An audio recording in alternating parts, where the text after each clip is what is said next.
Bismillahirrahmanirrahim. Assalamualaikum warahmatullahi wabarakatuh. Nama saya Ulfa Hairani Lubis dengan NPM 20082601114. Saya dari kelompok D1. Baiklah, di sini saya akan mempraktekkan tentang blok organ khusus yang terdiri dari penglihatan, pendengaran, penciuman, dan pengecapan. Baiklah, untuk pemeriksaan pertama, untuk praktek pertama, kita akan melihat refleks cahaya, di mana refleks cahaya itu terbagi dua, secara langsung dan tidak langsung, yang bertujuan untuk melihat apakah pupil mengecil atau tidak. Yang secara langsung dengan cara senterkan mata kanan lalu lihat apakah pupil mengecil atau tidak ketika disenter. Dapat kita lihat bahwasannya ketika disenter pupil ikut mengecil. Begitu juga dengan mata kiri. Ketika disenter, pupil ikut mengecil. Jadi secara langsung ketika mata kanan disenter, maka pupil juga ikut mengecil. Begitu juga dengan sebaliknya. Sedangkan secara tidak langsung dengan cara letakkan tangan di tengah-tengah mata, lalu senterkan mata kanan dan amati mata kiri. Senterkan mata kanan, lalu amati mata kiri. Dapat kita lihat bahwasannya pupil mata kiri juga mengecil ketika mata kanan disenter. Begitu juga dengan sebaliknya, senter mata kiri lalu lihat pupil mata kanan. Senter mata kiri lalu lihat pupil mata sebelah kanan. Dapat kita lihat bahwa normalnya pada mata yang normal, pupil akan mengecil ketika disenter, baik secara langsung maupun tidak langsung. Baiklah, selanjutnya saya akan mempraktekkan tentang menentukan titik dekat dengan cara membaca. Ambil buku atau kertas, lalu suruh pasien untuk membaca satu kata dari buku tersebut, lalu dekatkan buku tersebut sampai di mana batas mata pasien dapat melihat kata tersebut dari buku dengan jelas, lalu ukur jaraknya dari mata sampai ke buku itu dapat melihat dengan jelas. Baiklah, kamu masih melihat tulisan kata pengantar. Majukan perlahan sampai di mana batas pasien dapat melihat dengan jelas. Lalu ukur penglihatan pasien sampai di mana dia dapat melihat dengan jelas.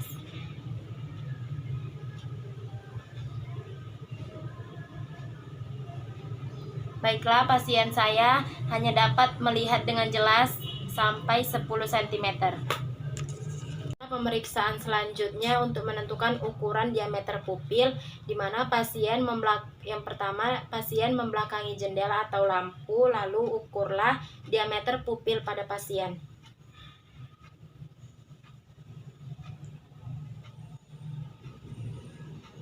Di sini diameter pupil pada pasien sekitar 0,8 cm.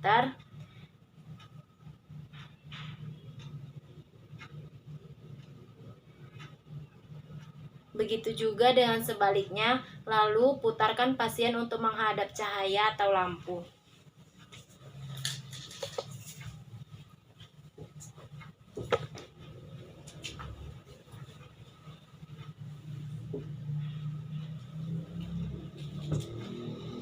Yang pertama tadi kita tahu bahwa pasien membelakangi cahaya atau lampu, membelakangi jendela juga. Yang kedua dengan menghadapkan pasien di cahaya. Lalu ukur diameter pupil pada pasien.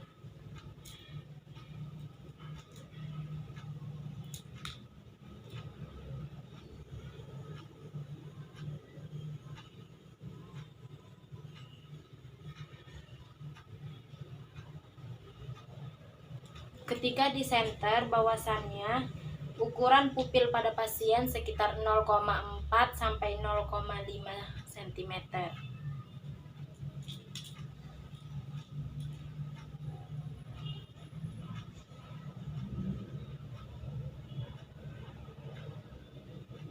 Begitu juga dengan mata sebelahnya, mata kiri.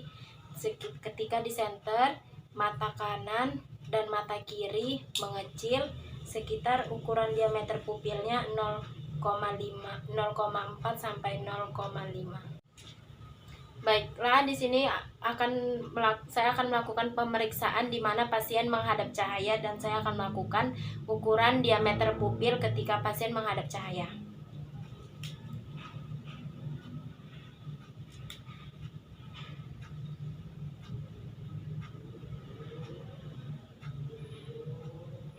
Ketika mata pasien disenterin, ukuran pupil mengecil.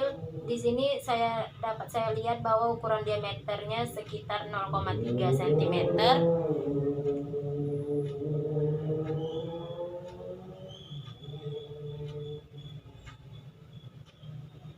Begitu juga dengan pupil mata sebelah kiri ketika disenter sekitar 0,3 cm. Jadi kesimpulannya bahwasannya ketika mata disenter atau ketika mata didekatkan cahaya maka pupil akan mengecil, dan jika mata dijauhkan dari cahaya maka pupil akan membesar. Selanjutnya pendengaran dengan menggunakan garpu tala atau pulpen yang terdiri dari tes Rhine dan tes Weber, di mana dengan tes Rhine memetik garpu tala, lalu letakkan garpu tala di belakang tulang telinga atau tulang mastoid sejajar. Apakah kamu masih mendengar getaran suara Rhine? Ya, saya dengar. Suara Rhine garpu tala? Ya, saya dengar. Lalu yang kedua, letakkan garpu tala setelah dipetik, letakkan garpu tala di depan telinga. Apakah kamu masih mendengarnya? Ya, saya dengar. Dan yang kedua adalah tes Weber. Selanjutnya yaitu tes Weber dengan cara memetik garpu tala atau pulpen terlebih dahulu, lalu letakkan garpu tala di bagian korteks. Apakah kamu sudah mendengarnya dengan baik? Telinga kanan dan kiri. Lalu petik lagi garpu tala atau pulpen dan letakkan di puncak dari dahi. Apakah kamu mendengarnya?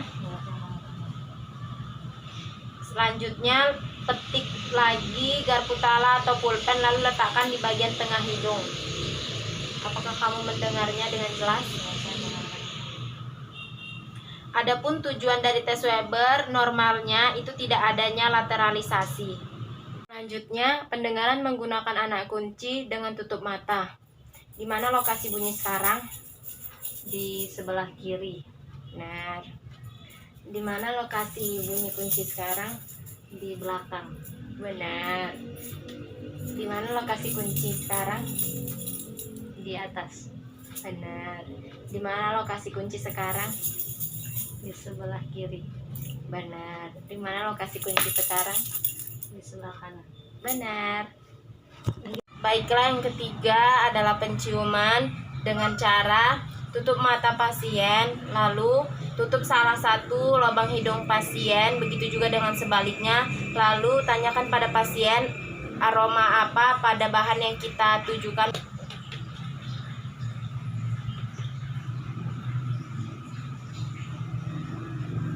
Aroma apakah ini? Aroma kopi. Apakah kamu dapat menciumnya dengan jelas? Saya dapat. Begitu juga dengan sebaliknya, tutup salah satu lubang hidung pasien. Aroma apa ini? Aroma kopi.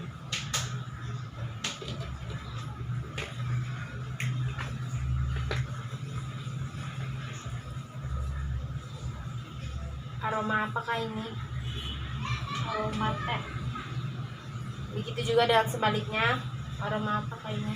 Aroma teh. Bertujuan untuk mengetahui sampai di mana batas penciuman seseorang dengan menggunakan alat dan bahan.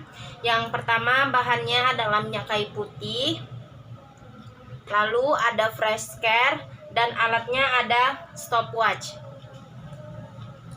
Yang pertama, kita menggunakan minyak kayu putih.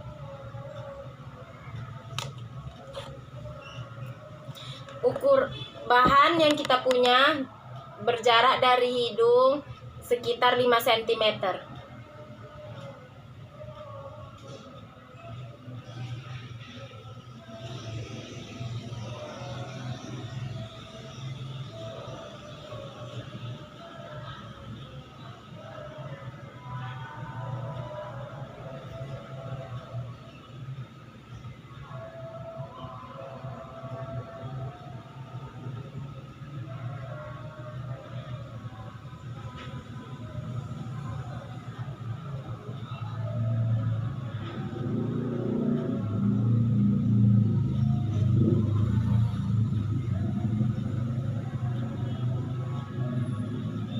dan tidak mencium aromanya.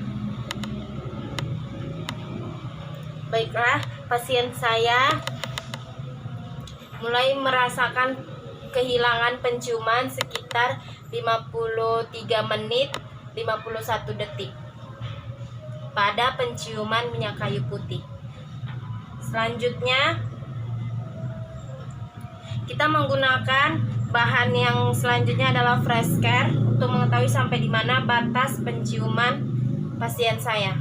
Selanjutnya kita menggunakan bahan yang kedua yaitu fresh care dengan menggunakan alat bantuan stopwatch untuk mengetahui sampai di mana batas akhir penciuman pasien saya. Jarak dari bahan yang kita punya dari hidung ke bahan yang kita punya sekitar 5 cm kurang lebih.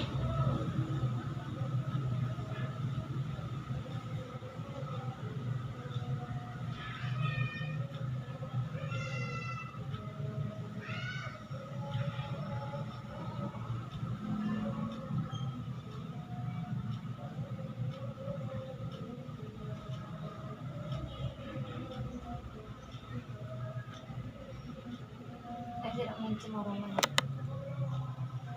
Untuk penciuman fresh care pada pasien saya sekitar 26 menit 39 detik. Selanjutnya itu bagian pengecapan yang dimana menggunakan indera perasa yaitu lidah.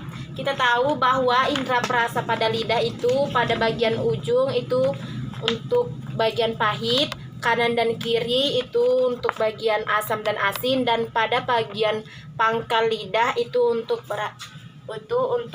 rasa manis. Selanjutnya kita menggunakan alat dan bahan. Sebelum kita menggunakan alat dan bahan, terlebih dahulu kita menyuruh pasien untuk menjulurkan lidah, lalu keringkan lidah pasien menggunakan tisu sebelum meletakkan bahan-bahan yang telah kita sediakan. Baiklah, selanjutnya kita menggunakan bahan yang lain yaitu air garam untuk menggantikan bahan yang satu dengan yang lainnya. Pasien harus kumur-kumur lalu menjulurkan lidahnya kembali. Setelah itu membersihkan lidahnya menggunakan tisu agar tidak tercampur dengan saliva. Saya akan memasukkan air garam ini ke pangkal lidah tepat pada bagian pahit.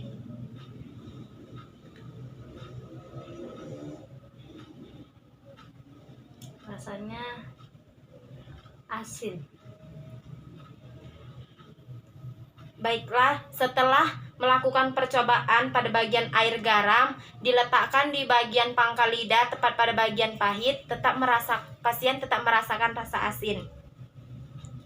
Saya akan melakukan bahan percobaannya itu kopi yang akan saya letakkan di indera perasa bagian asin, yang warna hijau. Langkahnya tetap sama, suruh pasien untuk menjulurkan lidah, lalu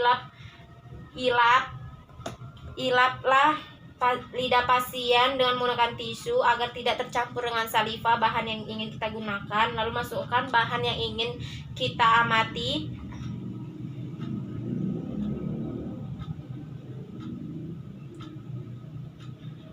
Bagaimana rasanya? Rasanya pahit. Baiklah, walaupun diletakkan air kopi diletakkan di bagian indera perasa pada bagian asin, pasien tetap merasakan rasa pahit. Nah, percobaan selanjutnya yaitu air gula yang akan saya letakkan di pangkal lidah. Yang kita tahu pangkal lidah merupakan indera perasa dari bagian pahit. Stepnya tetap sama.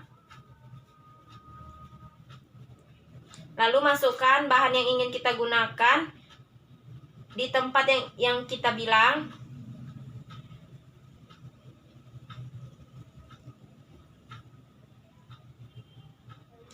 Setelah dapat merasakan, pasien baru merasakan apa yang ia rasakan, pasien baru boleh mengatakan rasa apa yang ia rasa. Rasanya manis.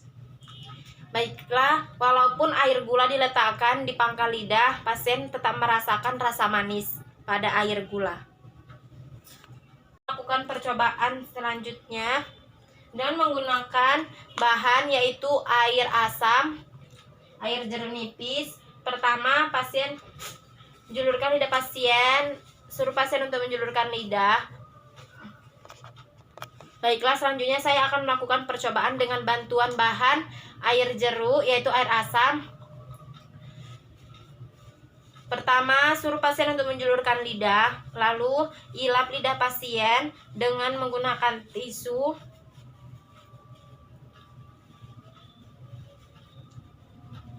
Saya akan meletakkan air asam ini di tepat pada bagian ujung lidah, yang kita tahu bahwa ujung lidah merupakan bagian perasa rasa manis.